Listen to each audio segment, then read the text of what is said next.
어떤 문제를 줬을 때에 그 문제에 대해서 어떻게 접근하고 그 문제를 어떻게 푸느냐에 따라서 결론은 달라집니다. 예를 들어서 학생들에게 시험을 출제를 할 때에 그 출제 문제는 동일한 문제를 출제합니다. 모든 사람들에게 동일한 문제를 출제하는데 그 문제를 어떻게 푸느냐에 따라서 어떤 사람은 A로 답하기도 하고 어떤 사람은 B로 답하기도 하고 어떤 사람은 말도 안 되는 Z로도 답하기로 하더라는 것입니다. 완전 우주 같은 답들이 나올 수도 있다는 이야기입니다. 그런데 그 어떤 문제라는 것이 그저 일상적인 문제가 아니라 오늘도 우리로 하여금 삶을 살아가는 데서 복된 삶에 대한 그 문제가 제시되었을 때에 이 문제에 대해서 옳은 답을 찾기 위해서는 우리가 이 문제를 어떻게 풀어가야 될 것인가 라는 것에 우리는 그 논점에 놓여지게 됩니다. 그때 세상 사람들은 이 복이라는 문제를 풀어가기 위해서 정성으로 문제를 풀기도 하고 또는 세상 사람들이 말하는 그 속에 젖어들어서 편법으로도 문제를 풀기도 하고 그런데 그 모든 것들이 결론은 답은 전부 다 틀렸다라고 하나님께서 말씀하시는 겁니다. 왜냐하면 그 출제자가 하나님이기 때문입니다. 하나님께서는 나의 사자라는 의미의 이름을 가지고 있는 말라기 선지자를 통해서 말씀을 줍니다. 그 내용은 하나님 나라의 백성을 향한 하나님의 사랑이었고 또 다른 하나는 하나님 나라의 백성을 향한 책망이었습니다.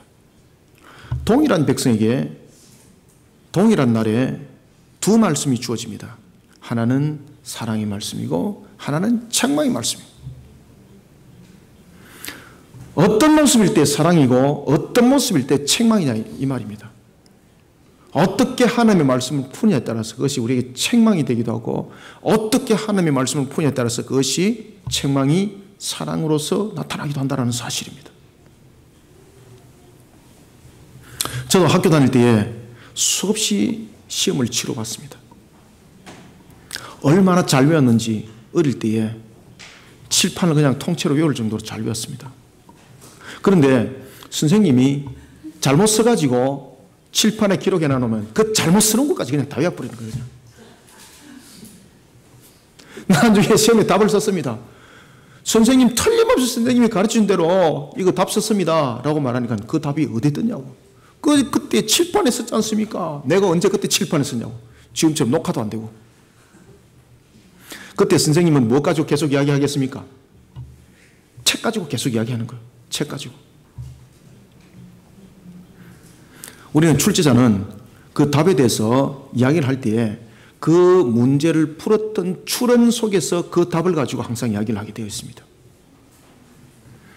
이스라엘 백성들에 관해서 사랑과 책망에 관해서 이야기를 할 때도 하나님이 그 사랑과 책망의 모든 것의 주관자이기 때문에 하나님 안에서 우리는 바르게 문제를 풀지 못하면은 내가 그 문제를 바르게 풀었다 할지라도 하나님 안에서 책망을 받을 수밖에 없다는 사실입니다.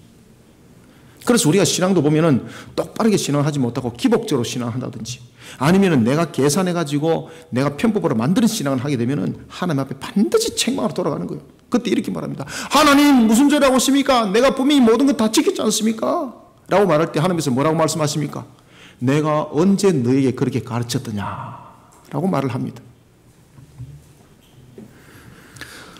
우상을 섬기며 하나님께 범죄하였던 이스라엘 백성들 그들은 나라를 잃어버리고 70년이라는 악몽의 포로 생활을 하게 됩니다. 짐승도 그렇게 할 수 없는 생활을 그들은 하게 되는 겁니다. 그러니까 그들은 포로 생활을 할 때에 눈동자를 보면은요 마치 이리와 같은 눈동자였고 이성을 잃어버린 그런 눈동자를 하고 그들은 살아갔다라고 우리에게 증거해주고 있습니다. 그런 그들이 악몽과 같은 포로 70년을 접고 이제 그 포로 생활로부터 해방을 받았습니다. 얼마나 기쁩니까? 하나님의 은혜로 그들은 예루살렘에 돌아옵니다. 예루살렘으로 돌아올 때는 입에서 찬양이 절로 흘러나왔습니다. 할렐루야 찬양하라 내 영혼아. 오만 찬양이 다 나왔겠죠. 그죠? 그래서 그들이 예루살렘에 돌아왔습니다. 그런데 문제는 당장 그들 눈앞에 놓이는 현실이 문제였습니다. 이 현실에 딱 부딪히자마자 그들은 사랑의 하나님을 의심하기 시작합니다. 심지어 그들은 하나님을 섬기는 것이 헛된 것이라고 말하면서 살아계신 하나님을 의심하기까지 하더라는 것입니다. 사랑하는 성도 여러분, 천지 만물을 친히 주관하시는 살아계신 하나님을 바르게 섬기는 것이 어렵습니까? 만약에 하나님께서 우리로 하여금 천지 만물을 주관하신 하나님, 복의 근원이 되시는 하나님을 섬기는 것을 만약에 어렵게 만들었다면 책임은 하나님 편에 있습니다. 왜 그런가 아십니까? 분명히 전시해 놔놓고 우리로 하여금 가지고 가지 못하도록 만들었기 때문입니다. 쇼윈도 아닙니까? 쇼윈도. 여러분, 쇼윈도 있는 것은 얼마나 보기가 좋습니까? 그런데 유리가 하나 딱 놓임으로 인해서 우리가 가져갈 수 있습니까? 못 가져갑니까? 그저 눈으로만 보고 눈으로만 즐기는 거 그냥. 우리의 신앙은 결코 눈으로 보고 눈으로 즐기는 신앙이 아닙니다. 우리의 신앙은 반드시 쟁취할 수 있도록 하나님께서 가능성이 아니라, 가능성을 열어놓은 것이 아니라 반드시 쟁취할 수 있도록, 필연성 속에서 쟁취할 수 있도록 우리에게 보편적으로 열어놓으셨다는 사실입니다. 보편적인 것이 무엇입니까? 쉽게 접하는 거예요. 일반적으로 그냥 접할 수 있는 것이 보편적인 것 아니겠습니까? 그러면은 왜 우리에게 이 신앙이 어렵게 우리에게 다가오고 있고, 왜 이것이 우리에게 신앙을 하는데 어렵게 실질적으로 이것이 나타나는가 말입니다. 어디에 문제점이 있겠습니까? 그것은 다른 곳에 문제점이 있는 것이 아닙니다. 하나님 편에 문제점이 있는 것이 아닙니다.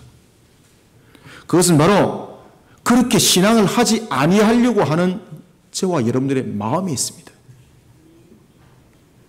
이 마음이 무엇으로부터 근원을 이뤘습니까?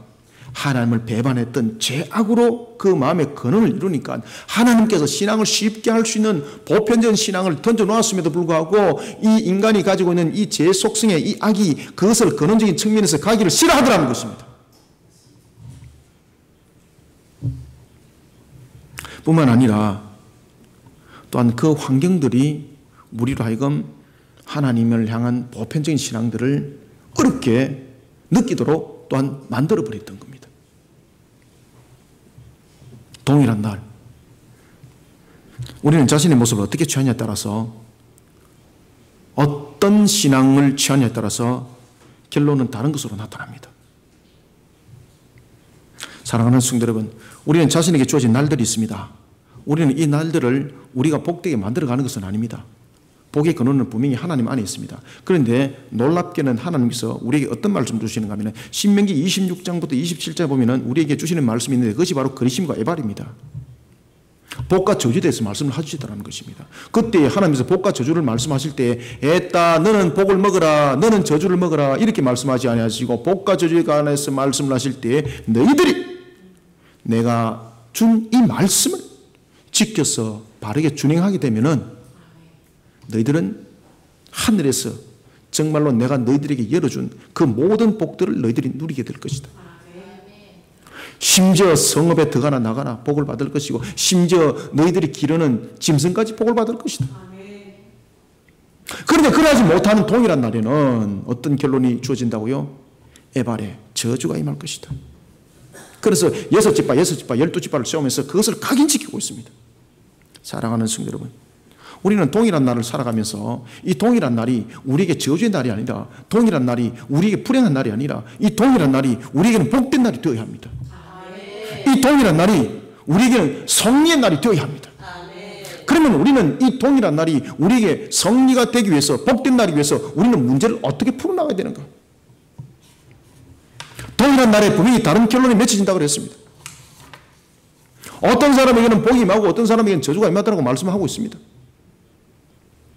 우리는 이 속에서 풀어야 될 우리의 책임적인 문제가 있습니다. 하나님, 내가 인간의 죄 속성을 가지고 있잖아요 라고만 가지고 핑계하지 말라는 것입니다.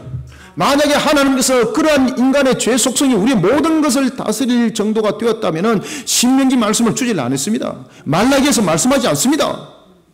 왜냐하면 어떤 관계 속에서도 이들은 가질 수 있는 결론이 없기 때문입니다. 그런데 하나님께서는요, 하나님의 형상이 비록 무너졌어도 하나님은 우리에게 일말의 양심을 남겨두게 됩니다. 은혜를 베푸시는 거죠. 하나님의 말씀을 지킬 수 있도록 은혜를 베푸신 거죠. 그런데 문제는 과거 우리의 원조상이었던 아담이 말씀을 지킬 때와 우리가 지킬 때는 급이 다르더라는 것입니다. 우리에게는 무엇이 필요한가 하면요, 그 말씀을 지키기 위해서는 인간이 가지고 있는 이 죄의 속성 속에서, 더러운 찌기 속에서 이것을 구별해낼 수 있는 우리의 의지와 함께, 그리고 또한 이 의지가 어찌 우리의 찌기를 벗겨낼 수가 있겠습니까? 그러니 우리의 의지가 주님의 말씀에 매달리라는 것입니다. 십자가 신앙에 매달리라는 것입니다. 오늘 우리는 말라기의 말씀을 통해서 동일한 날, 우리에게 정말로 복과 그리고 승리의 날의 쟁취를 위해서 우리는 세 가지 관점에서 우리의 모습들을, 우리의 방식들을 만들어 가야 됩니다. 이것은 우리 편에 있는 책임입니다. 먼저 첫 번째는 우리가 4장 1절을 한번 읽어보겠습니다. 시작. 만군의 여호와가 이르노라. 보라, 용광로 불같은 날이 이르리니 교만한 자와 악을 행하는 자는 다 지푸라기 같을 것이라. 그 이르는 날에 그들을 살라 그 뿌리와 가지를 남기지 아니할 것이로되. 아멘. 지금 여러분들 오늘 본문에 보면 4장 1절에서 용광로 불이 등장하고 지푸라기가 등장합니다. 용광로 불에 지푸라기 던지면 남는 건 뭐 있습니까? 죄도 없습니다. 뭐 어떤 분이 제 이야기를 하고 있는데 지푸라기 용광로 속에 던지면 죄도 없습니다, 여러분들. 죄라도 있으면 참 그래도 기억이라도 합니다. 완전히 그냥 흔적없이 그냥 살아버리는 겁니다, 그냥. 그러면은 왜 하나님께서 이런 말씀을 주셨는가라는 것입니다. 이것을 통해서 우리는 여호와의 날에 관하여 우리는 이 땅의 삶을 살아가면서, 종말의 삶을 살아가면서 종말에만 나타나는 현상을 볼 것이 아니라 이 땅을 살아가는 우리의 모습 속에서도 여호와의 날은 기억해야 된다는 것입니다. 우리는 쉽게 말하면 여호와의 날은 종말에 관한, 심판에 관한 것들만 여호와의 날이라고 이야기를 하는데, 우리가 일반적인 신앙적인 측면에서 볼 때는 여호와의 날은 두 가지로 볼 수가 있습니다. 첫 번째는 종말의 심판적인 관점에서의 여호와의 날이 있고, 두 번째는 우리의 사건들마다, 환경들마다의 여호와의 날들이 있습니다. 우리는 우리에게 주어진 그 여호와의 날들을 정말로 복되게, 그리고 정말로 승리자의 날들로 만들어가기 위해서는 하나님께서 우리에게 주신 책임이 있다는 것입니다. 그러니 우리는 영적으로 싸워야 되는 것입니다. 그러면 우리는 어떻게 영적으로 싸워야만이 이것을 이길 수 있고 하나님께서 말씀하신 그 복을 누릴 수 있는가라는 것입니다. 이 선한 싸움을 바르게 살지 못하면 바로 용광로 불에 던지는 지푸라기가 된다는 이야기입니다. 동일한 날의 말입니다. 동일한 날에 오늘 여러분을 보시면 2절에는 송아지처럼 덜에 나가서 뛰어노는 그런 대상이 있는가 하면 용광로 속에 던지지는 대상이 있더라는 것입니다. 동일한 날의 말입니다. 문제를 다르게 풀기 때문입니다. 그러면 우리는 제일 먼저 첫 번째 우리의 모습들을 어떻게 우리는 삶의 방식들을 갖춰가면서 정말로 우리가 여호와의 날을 복되게 살아가야 되겠는가. 먼저 첫 번째는요, 천지 만물의 주관자 되신 하나님을 반드시 인정하시길 바랍니다. 그래서 오늘 4장 1절에 보면은 여호와 하나님에 관해서 이야기를 할 때 어떻게 이야기를 하고 있습니까? 만군의 여호와라. 만군의 여호와. 만군이라는 것은 다스림이죠. 오늘도 천지 만물을 다스리는 하나님이 모든 것을 다스릴 때 만군의 여호와 하나님. 우리는 먼저 첫 번째 천지 만물의 주관자 되시는 여호와 하나님께 대항하고 하나님의 말씀에 대해서 거역하는 자가 아니라 하나님의 말씀에 대해서 먼저 첫 번째 순복하고, 그리고 오늘도 하나님으로 말미암아 살아가는 삶의 방식으로 자신들을 만들어가는 성도들이 되시길 바랍니다. 이거는 우리가 할 수 있는 겁니다. 제가 살아봐서 압니다. 하나님께서 이것까지 우리에게 불가능하도록 만약에 쇼윈도를 만들었다면 하나님은 불의하신 분입니다. 그런데 놀랍게는요, 하나님이 이러한 신앙들을 쉽게 할 수 있도록 우리의 길을 열어주셨어요, 여러분들. 이스라엘 백성들은 바빌론에 포로된 상태로 계속 있은 것이 아니라 포로된 상태에서 그들은 세 차례에 거쳐서 귀한 조치를 받게 됩니다. 이런 역사가 어디서 일어납니까? 그들은 세 차례에 거쳐서 포로로 귀환합니다. 그로부터 100년이라는 역사가 흘렀습니다. 아시겠습니까? 첫 번째 포로 교환으로부터 100년이라는 역사. 여러분들 첫 번째 포로로부터 100년이라는 역사, 여러분들 100년 전에 그 기억나십니까? 혹시 101살 되시는 분이 계십니까? 아무도 없습니다. 아무도 없습니다. 아무도. 100년이라는 시간이 흘렀으면요, 심지어 10년이라는 역사가 아니라 우리는 하루만 흘러도 여러분들 다 잊어버리잖아요. 그죠? 그런데 100년이라는 시간이 흘렀습니다. 포로 교환으로부터. 그리고 마지막 세 번째 포로 교환으로부터 BC 443년으로부터 15, 16년이라는 시간이 또 흘렀습니다. 아시겠습니까? 그럼에도 불구하고 그들은 여전히 영적으로 바벨론의 포로 가운데 놓여졌습니다. 기가 막힌 거죠, 이거. 동일한 날에 외형적으로 눈으로 볼 때는 분명히 포로 상태에서 해방되었습니다. 그런데 동일한 날에 100년이 지났음에도 불구하고 그들은 여전히 바벨론의 포로 상태에 놓여져 있었습니다. 왜 그럴까요? 무슨 근원 때문에 그런 일들이 일어났을까요? 동일한 날에 그들의 정신은 바벨론에서의 70년의 포로 상태를 그대로 이어나가고 있었습니다. 왜 그런가 하면요, 바로 우상 숭배와 패배주의가 원인이 있기 때문입니다. 우상 숭배와 패배주의. 그런 영적 상태에 사로잡힌 자가 되다 보니까 하나님을 향한 그들의 신앙은 살아계신 하나님을 바라볼 수가 없었던 겁니다. 이러다 보니까 하나님을 향한 그들의 신앙이 어떻게 되겠습니까? 이렇게 질문을 되새기는 겁니다. 하나님은 정말 살아계실까? 그러니까 옆에서 뭐라고 말할까요? 하나님이 살아계시는 게 네 봤나? 그러니까 또 그 옆에서는 뭐라고 말하겠습니까? 엉뚱한 소리 좀 그만해라, 피곤하다. 이러면서 그들의 신앙들이 살아계신 하나님이 없으니까 살아있는 신을 찾아서 가는 겁니다. 그러면서 우상 숭배가 되는 겁니다. 그러면서 또 이렇게 질문이 주어집니다. 하나님은 정말 전능하실까? 옆에 사람이 이야기합니다. 하나님이 전능하신 거 봤냐고. 하나님이 전능하신 것 같으면 우리가 이 모양 이 꼴로 살겠느냐고. 또 옆에 사람은 이렇게 말합니다. 야, 소설 쓰지 마라. 그러니까 어떻게 갑니까? 전능자를 찾아서 가는 겁니다. 전능자를 찾아보니까 능력 있는 사람, 힘센 사람, 세속으로 가는 겁니다. 여러분, 이스라엘 백성들이 그렇게 된 겁니다. 그들이 눈으로 볼 때는 포로 상태에서 육신은 해방이 되었지만은 영적으로 포로 상태에서 풀려나지 못하다 보니까 이렇게 하나님을 향한 신앙들이 거꾸로 가게 되어 있고, 그러다 보니까 결국은 그들이 영육간에 보이지 않는 영원한 포로가 됐던 것입니다. 그들은 하나님이 없다고 여기면서 살아가는 그런 교만한 자들과, 그리고 온갖 악행을 저지르면서도 이 땅에서 떵떵거리고 살아가는 자들이 얼마나 부러웠는지 모릅니다. 야, 저들의 신은 정말로 능력이 있는갑다. 그러다 보니까 그들이 섬기는 신을 덥석 물어버립니다. 야, 저들은 능력이 있는갑다 라고 말하니까 전능하신 하나님을 붙잡는 것이 아니라 저 세속에 병들고 있는 타락하고 음란한 사람들의 손을 버떡 잡아버리는 겁니다. 왜? 나도 한탕할 수 있으니까.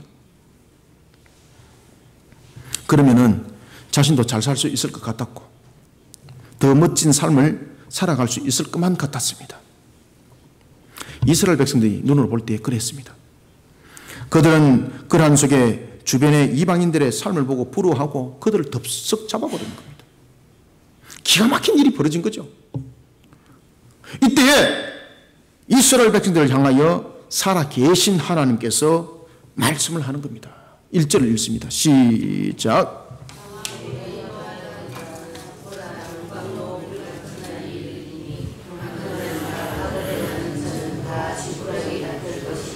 그 뿌리와 가지를 남기지 아니할 것이로되 아멘. 여러분, 하나님께서는 물질관에 눈이 어두워 하나님을 떠나고자 하는 자들을 향해서 이렇게 말씀하십니다. 나를 향하여 교만한 자와 악을 행하는 자는 그 뿌리와 그 가지까지 남김없이 심판으로 완전히 멸하여 버릴 것이다. 교만한 자들, 그리고 신은 하나님 한 분밖에 없다는 것은 거짓말이야 라고 말하면서 우상을 섬기는 자들, 그들에게 여호와 날은 바로 오늘 본문에 나타나고 있는 것처럼 용광로 불에 던지지는 지푸라기가 되더라는 것입니다. 이것이 종말에만 나타난 것이 아닙니다. 저와 여러분들은 오늘도 사사건건 모든 환경들을 통해서 여호와의 날을 살아가고 있습니다. 그러면 우리는 이 여호와의 날을 살아가고 있으면서 우리는 반드시 겪게 될 것은, 여호와의 날을 살아간다는 것은 하나님이 살아 계셔서 주관하는 그 날을 살아간다는 것입니다. 하나님이 살아 계셔서 주관하시는 그 날을 살아가면서 어찌 우리는 천지 만물을 오늘도 주관하시는 그 하나님을 믿어 의심하고 있습니까? 믿지 않고 의심하고 있습니까? 믿어 의심치 말아야 합니다. 천지 만물의 주관자 되시는 여호와 하나님께 대항하고 하나님의 말씀에 대해서 거역하는 자, 무슨 결론이 있겠습니까? 결국은 용광로 불에 던지지는 지푸라기가 될 수밖에 없습니다. 우리 반드시 기억합시다. 오늘도 천지 만물을 하나님께서 주관하십니다. 살아계신 하나님의 나를 우리는 살아가는 자들입니다. 하나님의 말씀에 거역하는 자가 아니라 하나님의 말씀에 순복합시다. 오늘도 하나님으로 말미암아 살아가는 삶의 방식을 살아갑시다. 이것이 우리의 모습이 되어야 되는 것입니다. 하나님께서 말씀하신 삶의 방식은 안 살아가면서 자꾸만 복 달라고 그럽니다. 자꾸만 좋은 결론 달라고 그럽니다. 이 기가 막히잖아요, 이거. 하나님께서 분명히 복된 길을 살아가는 길을 다 가르쳐줬습니다. 그런데 복된 길은 안 가면서 자꾸 하나님 왜 이러십니까? 나중에 가다가 하나님 맥살 잡습니다. 진짜 하나님 이러실래요? 기가 막히죠, 그죠? 하나님이 복된 길을 다 알려줬는데 복된 길은 가지를 않으면서 엉뚱한 길에 서가지고 하나님 맥살 잡고 있습니다. 내하고 단판 뜹시다. 여러분들 용광로 불에 던지는 지푸라기가 된 줄 믿으시길 바랍니다. 그것은 결코 하나님 앞에 나서는 바로 세워진 신앙이 아닙니다. 하나님 앞에 바로 세워진 신앙은요, 하나님께서 이미 열어준 길을 가는 겁니다. 안식일을 거룩하게 지키라 그랬으면 안식일을 거룩하게 지키면서 그 길을 가는 겁니다. 내 이웃을 내 몸같이 사랑하라 그랬으면 내 이웃을 내 몸같이 사랑해야 됩니다. 부모를 공경하라 그랬으면 부모를 공경한 겁니다. 이런 열어놓은 삶들은 다 내팽개쳐버리고 다른 길에 써가지고 하나님 맥살을 잡습니다. 하나님 보따리 내놓으세요. 하나님께서 무슨 보따리 내놓겠습니까? 용광로 보따리 내놓습니다.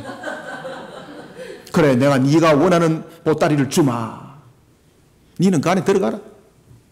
너는 무엇이다? 너는 지푸라기니라. 사랑하는 성도 여러분, 오늘도 하나님의 말씀에 대해서 순종하는 것이 하나님께서 우리에게 열어주신 복된 길입니다. 어찌 우리는 그 길을 가지 아니하고 우리는 복되다고 그리고 복이 있기를 원하십니까? 하나님으로 말미암아 살아갑시다. 하나님으로 말미암아 살아가는 삶의 방식을 우리는 만들어가야 합니다. 이것은 저와 여러분들에게 있는 책임입니다. 오늘도 이러한 속에 자신을 만들어간 복된 성도들이 되시기를 주님의 이름으로 축원합니다. 그러면 두 번째, 우리가 동일한 날에 어떤 다른 결론을, 동일한 날에 정말로 우리는 복된 날을 만들어가기 위해서는 우리는 어떤 과정들, 어떤 결론들을 만들어가야 되는가? 두 번째 2절을 읽습니다. 시작. 내 이름을 경외하는 너희에게는 공의로운 해가 떠올라서 치료하는 광선을 비추르니 너희가 나아가서 외양간에서 나온 송아지같이 뛰리라. 아멘. 우리는요, 두 번째는 결단코 패배주의자의 길들을 걸어가지 마십시오. 이거 의식적으로 여러분들 이것을 인지를 시키시길 바랍니다. 어떤 분들은 이렇게 말합니다. 야, 너는 해서 되는 것이 없어. 이 뭡니까? 저주입니다, 저주. 이거는 누굴 향한 저주입니까? 하나님을 향한 저주입니다, 이거. 너는 할 수 없어. 왜? 하나님께서 할 수 있도록 능력 줬는데 너는 할 수 없어. 이러면서 저주해버립니다. 가능성까지 그냥 짓밟아버립니다. 그래서 여러분들 자녀를 키울 때 축복하십시오. 우리 부모들이 저 때에 부모들이 자녀를 키울 때에 집집마다 유행했던 단어가 있습니다. 그것은 무엇입니까? 니는 어디서 주워왔다고요? 다리 밑에서 다리 밑에서. 온갖 동네들이 나중에 다리 밑에 다 갑니다. 왜? 부모 찾으러. 부모 찾으러. 그러니까 다리 밑에 가니까 나중에 누가 있습니까? 거지만 있더라, 거지만. 길을 똑바로 가르쳐야 됩니다. 패배주의 속에 키워놓으면요, 결국 패배주의자가 되고 그들은 마귀의 다스림을 받게 되어 있습니다. 패배주의자. 여러분, 하나님은 우리를 축복하면서 우리를 놓게 하셨습니다. 그러니까 자녀를 축복하십시오. 회초리를 들 때도 때리면서 축복하십시오. 참, 이게 참 잘 안 됩니다. 저도 자녀를 키워봤지만 이게 참 잘 안 됩니다. 자녀를 혼내면서 여러분들요, 제일 먼저 무엇이 나타납니까? 자신의 성깔이 나타나잖아요. 죄악된 성깔이 나타났고 한 대 때릴 거 어퍼컷까지 올리고 말이에요.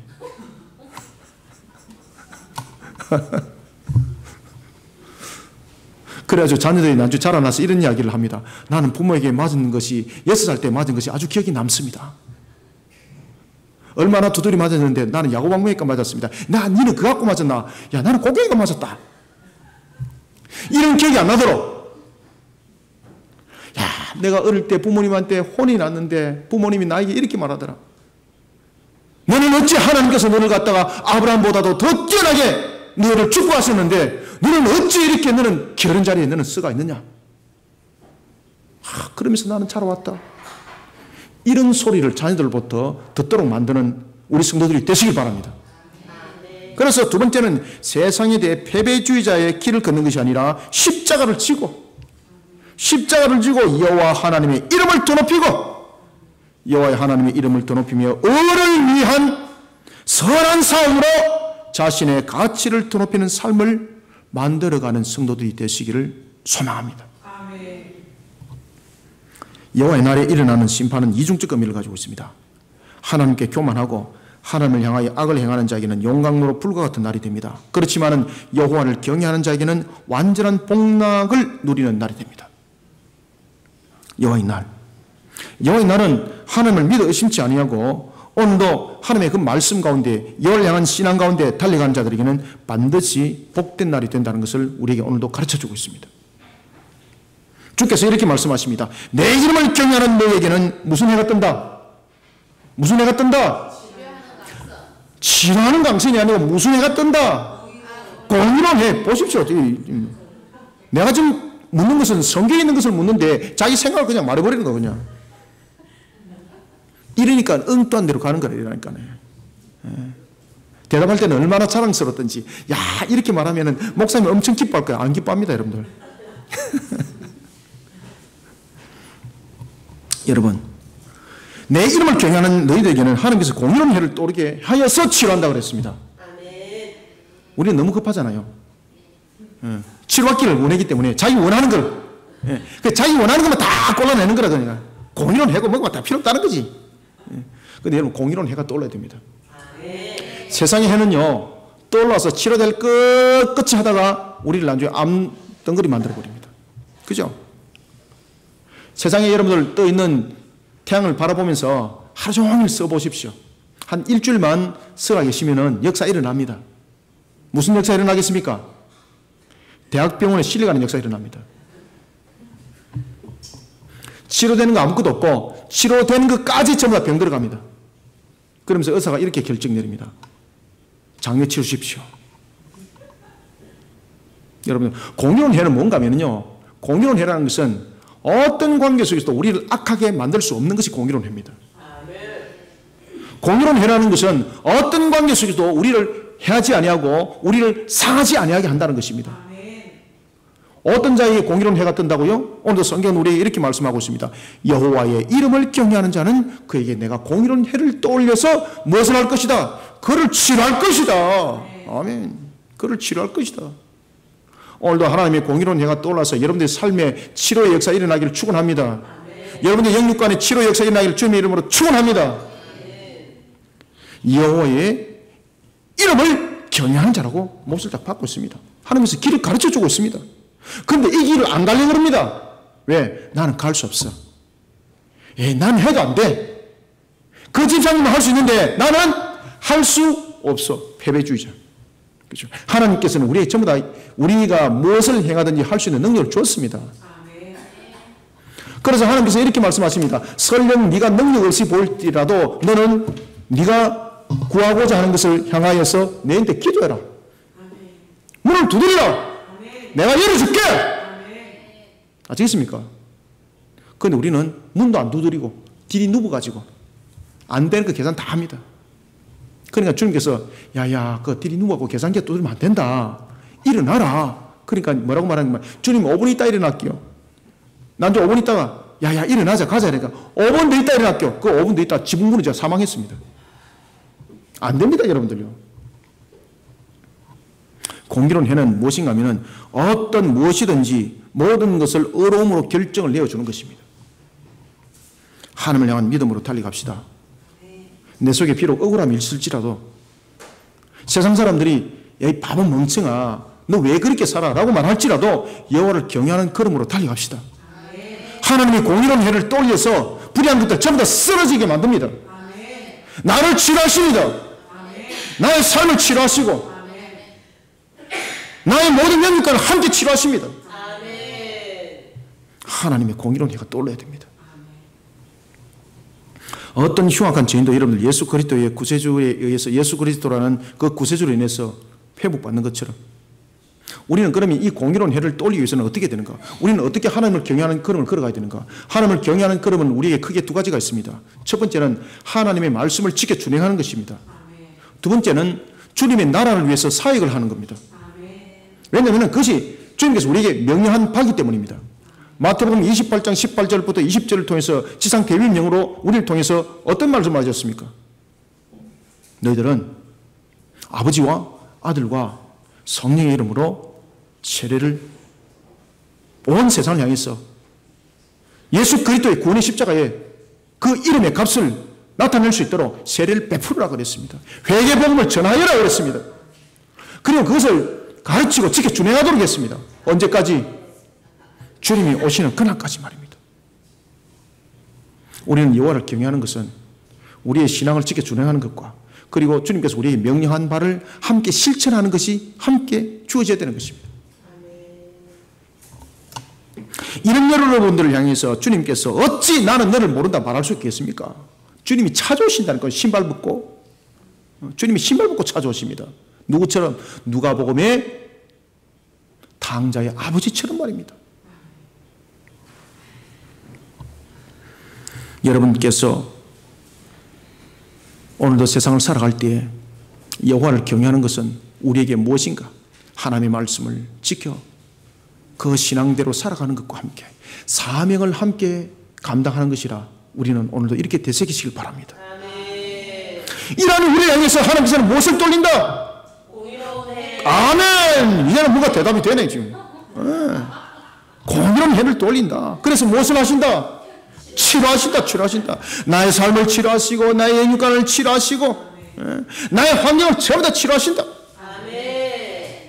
여러분, 그러면서 여러분들의 삶은 여러분들의 환경들은 갇혀있던 외양간에 갇혀있던 송아지가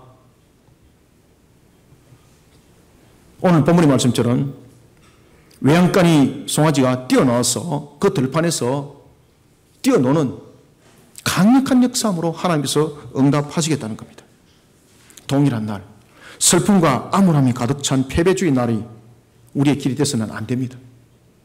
오늘도 우리는 패배주의 날을 걷는 자가 아니라 십자가를 지고 우리는 하나님의 이름을 더 높이면서 의를 위한 선한 싸움을 싸우면서 자신의 가치를 높입시다.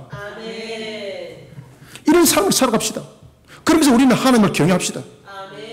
이런 자 하나님께서 나 너 모른다 말하지 않습니다. 공의로운 해를 떠올리셔서 여러분들 모든 것들을 치료하시고 회복시킬 줄 믿으시길 주님의 이름으로 축원합니다. 그 다음에는 세 번째는 동일한 날 어떤 다른 결론이 나타날까? 우리는 이 동일한 날 정말로 축복과 그리고 성례의 날을 만들기 위해서 우리는 동일한 날에 무엇을 어떻게 우리 모습들을 세워나가야 될까?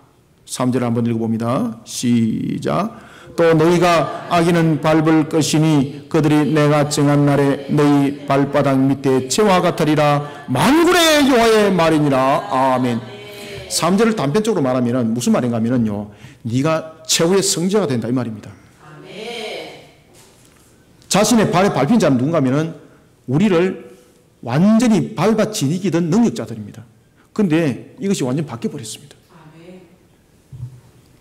여호와의 날은, 우리의 삶의 여호와의 날은 그렇게 됩니다. 그러면 그렇게 되기 위해서는 우리는 어떻게 해야 되는가? 그냥 무의도직하면 되는가? 여러분들 우리 신앙 가운데서 가장 신앙이 좋은 것 같으면서도 절대 그렇게 하면 안 되는 신앙이 있습니다. 그것이 뭔가 하면은 하나님이 다 알아서 하십니다. 저는 제가 굉장히 싫어하는 두 단어가 하나가 있는데, 하나는 재수라는 거. 하나님이 다 알아서 하십니다. 제가 별로 안 좋아하는 겁니다. 이거. 제 앞에서는 이 단어 안 쓰면 감사하겠습니다. 왜 그런가 하면요, 이게 결국은요 신앙의 객기를 가게 만듭니다. 하나님께서 다 알아서 하십니다. 엄청 신앙 좋은 것 같죠? 하나님께서 다 알아서 하시니까 결국은 무엇이 됩니까? 방관주의자, 제3자 입장. 아무것도 안 하는 거예요. 아무것도 안 하는 거예요. 그냥 들이 누워갖고 그냥 감 떨어질 때가 기다리는 거예요. 여러분, 세상이 재수가 되어 있습니까? 재수라는 것은 무엇입니까? 하나님의 주관하심을 거부하는 겁니다. 저는 그걸 정말 싫어합니다. 저는 옛날에 제가 신학교에서 공부할 때 기숙사에서 룸메이트가 총 4명인데 전도사님 한 분이, 제가 룸메이트에서 제가 이제 나이가 제일 많았습니다. 좋은 결론이 생겼습니다. 이 친구가 막 재수네 이러면서 찬양하는데 제가 막 박살 내봤습니다.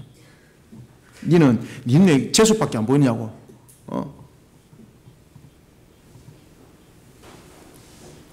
여러분, 우리는 무엇보다 중요한 것은 3절을 통해서 신앙의 곁길을 걸으면서 하나님 앞에 원수 같은 모습으로 살아가는 자 되어서는 안 됩니다. 재수라는 것, 하나님이 다 알아서 하십니다. 이런 것이 신앙 좋은 것 같죠? 이게 전부 다 신앙의 곁길을 가는 겁니다. 이런 것들도. 우리의 신앙의 곁길로 가는 것들, 요소들이 엄청 많습니다. 여러분들. 결국 신앙의 곁길로 가는 것은 하나님 앞에 원수되는 겁니다. 결국 원수되게 만들어가는 겁니다. 그게. 따라서 신앙의 곁길을 걸으며 하나님 앞에 원수 같은 모습으로 살아가는 자가 아니라 하나님 나라와 그 영광을 위해서 땀 흘립시다.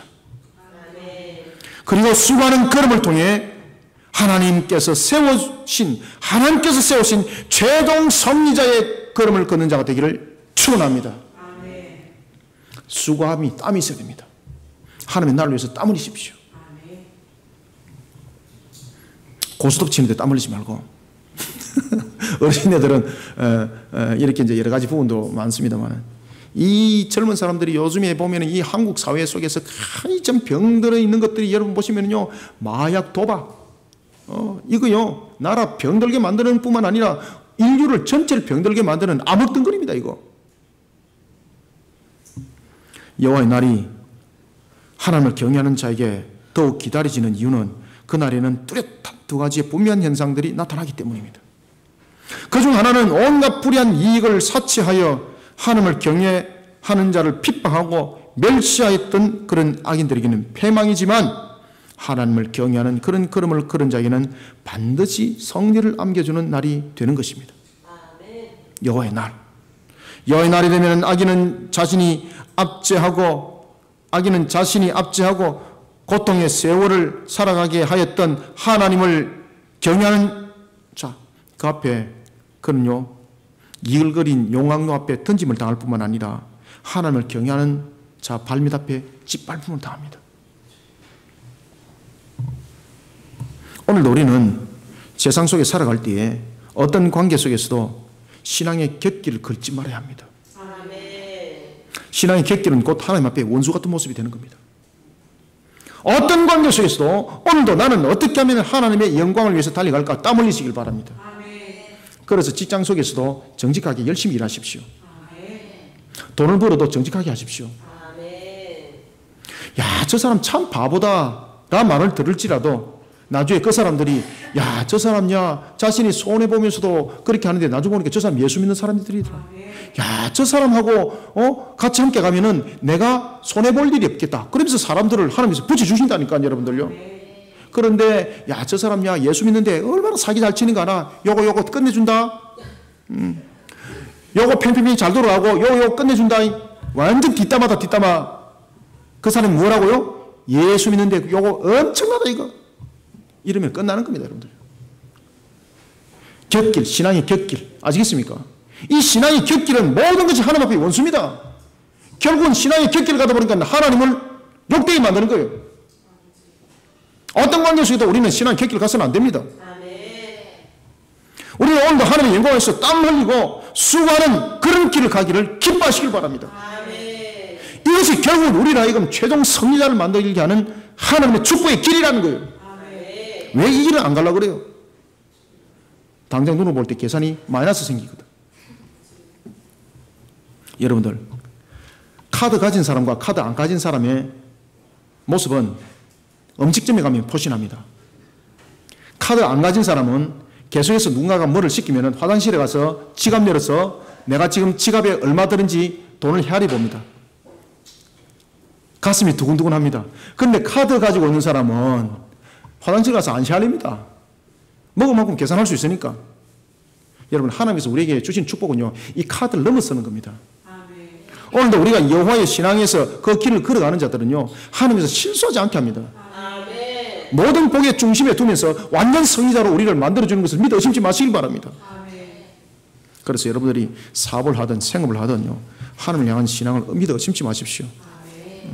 반드시 역사는 일어납니다. 여러분들. 승리자가 된다니까요. 그것이 우리의 여호와의 날입니다. 따라서 신앙의 객길을 걸어서는 안 됩니다.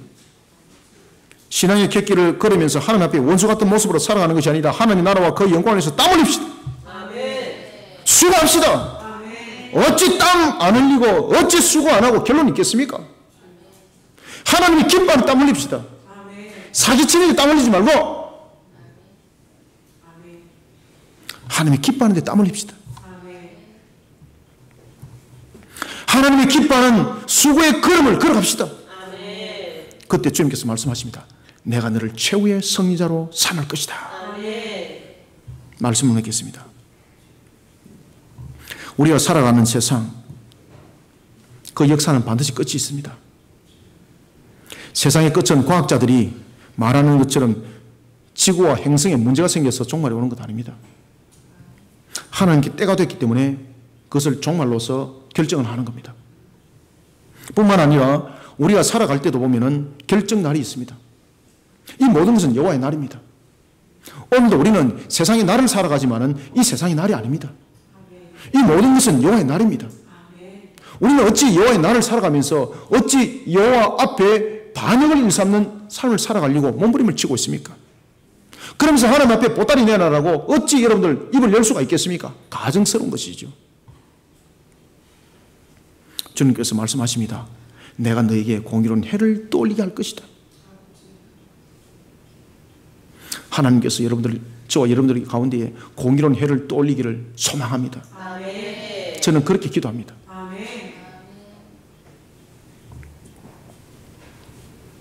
여호와의 날은 불의함 속에서 누리는 기쁨과 만족을 포기하는 날입니다. 여호와의 날은 불의함 속에서 기쁨을 누리고 만족을 포기하는과 동시에 하나님 안에서 선한 싸움을 싸우면서 오늘도 그것을 기쁨으로 살아가는 날입니다. 사랑하는 성도 여러분, 여호와의 날 진정한 승리자는 오늘도 여호와 안에서 그 말씀을 지켜 준행하며 하나님을 경외하는 삶을 살아가면서 뿐만 아니라 주님의 나라를 위해서 힘쓰고 애쓰고 수고하는 땀 흘림을 더 기뻐함으로 살아가는 날인 것입니다. 우리는 이런 여호와의 날을 살아가야 합니다. 이러한 속에 하나님의 공의의 해가 저와 여러분들의 모든 환경들을 이겨나가게 하기를 주님의 이름으로 축원합니다. 살아계신 아버지 하나님, 주께서 오늘도 우리에게 은혜를 다하여 주시고 영육간의 강건함을 다하여 주시니 감사합니다. 눈에는 보지 않지만 살아계신 하나님께서 오늘도 우리를 이끄시고 다스리시고 인도하심을 믿습니다. 세상 사람들이 볼 때는 우리로 하여금 너는 어찌 그리 어리석게 살아가느냐라고 말할지라도 오늘도 우리는 여호와를 경외하는 걸음으로 하나님의 법도와 규례를 지키면서 또한 여호와의 날을 위하여 오늘도 하나님의 나라의 선한 싸움을 싸우면서 오늘도 주님 앞에 그 영광을 돌리는 일에 힘쓰고 애쓰는 땀 흘리는 수고를 아끼지 않는 걸음을 걷기를 원합니다. 이런 속에 걸어가는 우리 성도들 영적 지상 대임령의 전투를 치르고 있사오니 하나님 공의의 해를 떠올려 주시고 지금 육신적으로 연약해 있는 성도 주님께서 치료하여 주셔서 더욱더 하나님의 공의를 세우는 일에 힘있게 달려가게 도와주시옵소서. 여러 가지 형편과 환경 속에서 무너져 있는 성도들이 있습니다. 하나님 공의의 해를 떠올려 모든 환경들을 이겨나게 지배하게 하여 주시옵소서. 오직 주 앞에 영광된 걸음을 걷고자 나가는 우리 성도들 오늘도 성의자의 걸음을 걷게 하여 주시고 주의 거룩한 산역사의 걸음을 걸어갈 때 부족함이 없게 하여 주시기를 원하나이다. 하나님, 이런 중에 우리 성도들 걸어가는 걸음들마다 무엇을 행하든지 복되게 하여 주시고 무엇을 행하든지 오직 하나님의 영광만을 드높이는 것을 기뻐하는 그런 여정이 되게 도와주시옵소서. 우리 모든 성도들 부족함이 많습니다. 연약함이 있습니다. 그러나 부족함과 연약함 하나님의 은혜 속에 모든 것이 회복 채워지게 하여 주시고 그래야 하나님의 공의를 떠높이는 일에 힘써 달려가는 귀한 날을 만들어가는 성도들이 되게 도와주시옵소서. 여호와의 공의가 오늘도 살아 움직이게 하여 주시고 여호와의 공의가 해가 떠올라 주의 영광 도납하시게 하여 주시옵소서. 예수님의 이름으로 기도드렸나이다. 아멘.